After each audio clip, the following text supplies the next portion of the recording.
Ayan po guys, no, update lang po tayo regarding po sa mga nakapost account po guys, no. Marami po kasing nagtatanong sa akin kung bakit po nakapost po yung account nila tuwing magka-cancel po sila ng booking po. Dito po guys, ipapaliwanag ko po sa inyo kung bakit po nakapost po yung account niyo sa Move It or Grab. Ipapaliwanag ko po dito guys at magbibigay po ako ng isang example po para po maunawaan nyo po. Like say for example po guys, sa mga naka-auto accept, pwede na po tayong mag-cancel po dito. Kailangan po guys, limitahan lang po natin ang pag-cancel. Huwag mag-cancel ng 5 beses na sunod-sunod para po hindi po ma-post yung account nyo. So see for example po dito guys, no? Panoorin nyo po yung example ko po dito. So dito po guys, pinasukan po ko ng booking po dito. So ngayon po, which is nag-decide po ako kung ano pong gagawin ko dito or i-accept ka ba or hindi. So ngayon po guys, i-cancel ko po ito.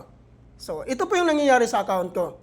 As you can see po guys, automatic nakapost po yung account ko. Dahil po, nakapag-cancel po ako ng sunod-sunod ng 5 beses po. So, inobserbahan ko lang po ito, no? So, ngayon po guys, so ano pong dapat gagawin po natin dito? So, ang gagawin lang po natin dito ay hintayin lang po natin na matapos po yung post job po natin na ilang minuto. So, binigyan lang po tayo ng ilang minutes po para po babalik po kagad yan guys sa normal after po matapos yung 1 minute push job po natin. So hintayin lang po natin, huwag tayong matakot no dahil ito po guys normal na po ito sa mga naka-auto accept po guys no. Talagang ma-encounter nyo po yan. Lalong-lalo na po pag once na this oras na po ng gabi, syempre automatic magka-cancel ka po kung hindi mo po kabisado yung lugar na pupuntahan nyo po. So napakaganda po nito guys no yung ito po yung bagong features ni Move It po no na pwede na po tayong mamili po ng booking po dito. Which is pag once na after ng post job po natin, i-open lang po natin yung apps natin ulit at pwede na po tayong mag-accept ng booking po ulit. So dito po guys no, so tapos na po yung post job ko po no. So dito po sa baba nakalagay po dito, tapos na ang time out.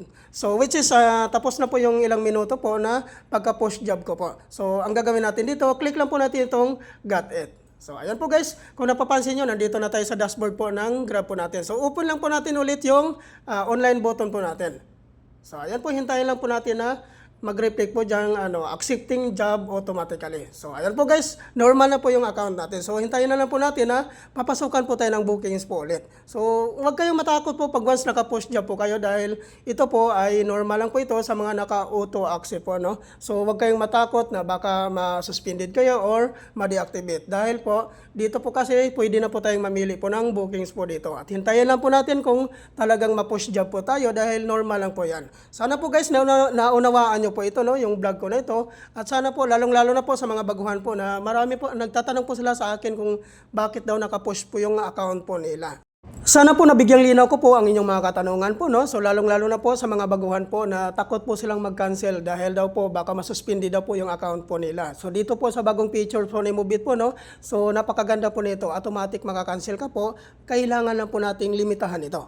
Thank you for watching.